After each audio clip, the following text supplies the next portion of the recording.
ताबूत इस बिना पर इस्तेमाल हुआ कि जो चीज़ इसमें से निकाली जाती वो दोबारा इसी में लौट आती थी। इस बारे में मुख्तलिफ अक़वाल पाए जाते हैं।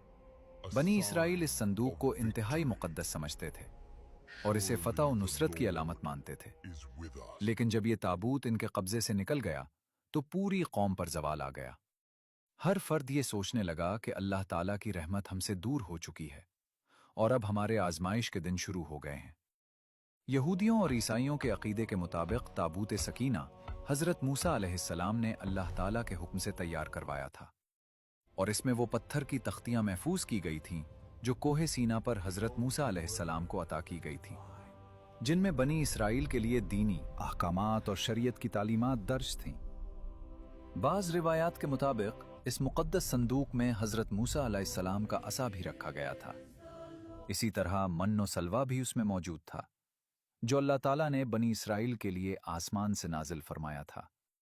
यही वजह है कि इस ताबूत को निहायत मुक़द्दस और बाबरकत समझा जाता था और उसे हमेशा मजहबी पेशवा अपने साथ रखते थे, जबकि इसकी हिफाजत के लिए एक बाकायदा फौजी दस्ता भी मुकर्रर होता था। बनी इसराइल के नज़दीक ये संदूक फ़तह, नुसरत और बरकत की अलामत था। इसीलिए जंगों के दौरान इसे लश्कर के आगे रखा जाता था और ये यकीन किया जाता था कि इसकी मौजूदगी की बदौलत कामयाबी लाज़मन बनी इसराइल ही को हासिल होगी। मगर जब बनी इसराइल ने अल्लाह ताला के अहकामात की नाफरमानी शुरू कर दी और खुलेआम वो आमाल करने लगे जिनसे उन्हें रोका गया था, तो एक जंग के दौरान ये ताबूत उनके हाथ से निकल गया, जिसके नतीजे में उन्हें सख्त शिकस्त का सामना करना पड़ा।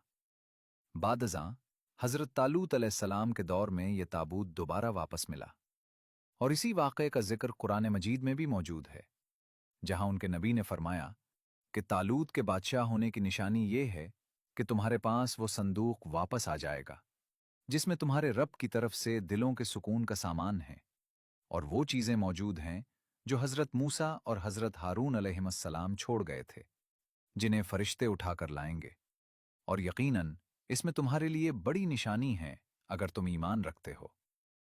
ये ताबूत जब तक मुशरिकीन के कब्ज़े में रहा, इसकी बरकत के सबब उन पर कोई बड़ी आफत नाजिल न हुई, हत्ता कि वो तंग आकर इसे एक बैलगाड़ी पर रखकर अपने इलाके से बाहर निकालने पर मजबूर हो गए और फरिश्तों ने इस बैलगाड़ी को हाँक कर ताबूत को वापस बनी इसराइल तक पहुंचा दिया, जिसकी तरफ कुरान मजीद में इशारा मिलता है।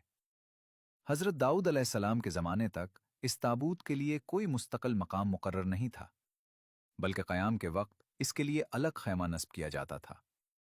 हज़रत दाऊद अलैहिस्सलाम ने अल्लाह ताला